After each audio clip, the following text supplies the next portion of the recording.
प्रिय श्रद्धालुओं, जय श्री कृष्ण, जय श्री राम, जय श्री राधे राधे, जय श्री महाकाल। इस प्रवचन में आपको श्रवण कराएंगे महिषासुर का रणभूमि में आना तथा देवी से प्रलय याचना करना। व्यास जी कहने लगे, उन सैनिकों की बात सुनकर सारथी सहित सुसज्जित रथ पर सवार हो महाबली दानवराज महिषासुर मनुष्य का रूप धारण करके युद्ध भूमि में आया। अनेक वीरों से घिरे हुए उस दैत्यराज महिष को मानव रूप में आया देख देवी ने अपना शंख बजाया। लोगों को आश्चर्यचकित कर देने वाली उस शंख ध्वनि को सुनकर भगवती के पास आकर वह दैत्य हंसता हुआ उनसे कहने लगा, हे देवी, इस परिवर्तनशील जगत में रहने वाला व्यक्ति, वह स्त्री अथवा पुरुष, चाहे कोई भी हो, सब प्रकार से सुख ही चाहते हैं। इस लोक में सुख द्वैत मनुष्यों को संयोग से ही प्राप्त होता है।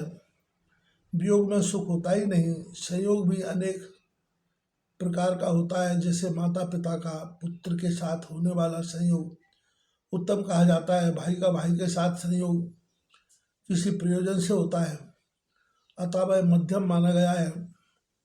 विविध विचारों से युक्त चित्त वाले तथा प्रसंगवश एकत्रित नौका में बैठे हुए लोगों के मिलने को विद्वानों ने स्वाभाविक संयोग कहा है। एकांत समान अवस्था वाले स्त्री पुरुषों का जो संयोग है वह अति उत्तम कहा गया है। चातुर रूप वेश कुल शील गुण आदि में समानता रहने पर भी परस्पर सुख की अभिवृद्धि कही जाती है। यदि तुम मुझ वीर के साथ संयोग करोगी तो तुम्हें अत्यधिक सुख की प्राप्ति होगी। ये प्रिय, मैं अपनी रुचि के अनुसार अनेक प्रकार के रूप धारण कर लेता हूँ। मैंने इंद्रादि देवताओं को संग्राम में जीत लिया है। मेरे भवन में इस समय जो भी दिव्य रत्न है उन सब का तुम भोग करो अथवा इच्छानुसार उनका दान करो। अब तुम मेरी पटरानी बन जाओ। हे सुंदरी, मैं तुम्हारा दास हूँ। तुम्हारे कहने से मैं देवताओं से बैर करना भी छोड़ दूंगा। तुम्हें जैसे भी सुख मिलेगा मैं वही करूंगा। मेरा मन तुम्हारे ऊपर मोहित हो गया है। हे सुंदरी, मैं तुम्हें पाने के लिए व्याकुल हूँ, इसलिए इस समय तुम्हारी शरण में आया। ऐसा कहते हुए उस दैत्य महिषासुर से हंसकर भगवती मुस्कान के साथ यह वचन कहने लगी, मैं परम पुरुष के अतिरिक्त अन्य किसी पुरुष को नहीं जानती, नहीं चाहती।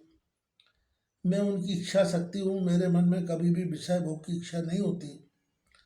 तुम मूर्ख हो जो स्त्री संग करना चाहते हो। पुरुष को बांधने के लिए स्त्री जंजीर कही गई है। लोहे से बंधा हुआ मनुष्य बंधन मुक्त भी हो सकता है, किंतु स्त्री के बंधन में बंधा हुआ प्राणी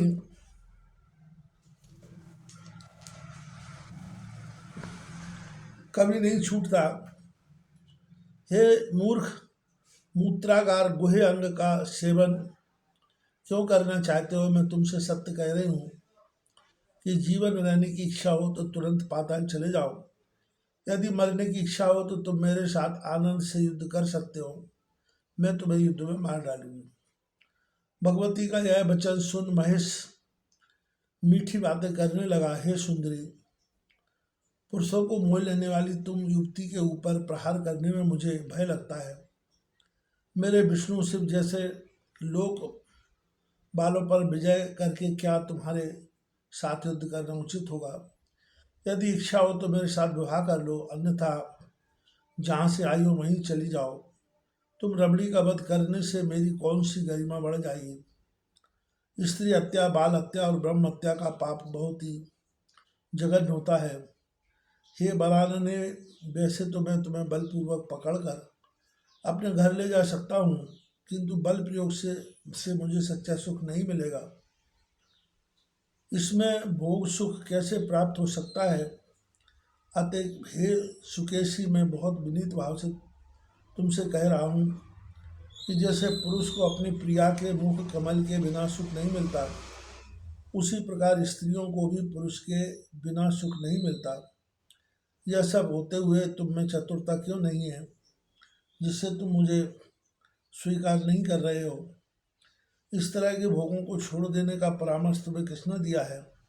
अतः मेरा विवाह तुमसे हो जाने पर तुम्हें और मुझे दोनों को ही सुख प्राप्त होगा।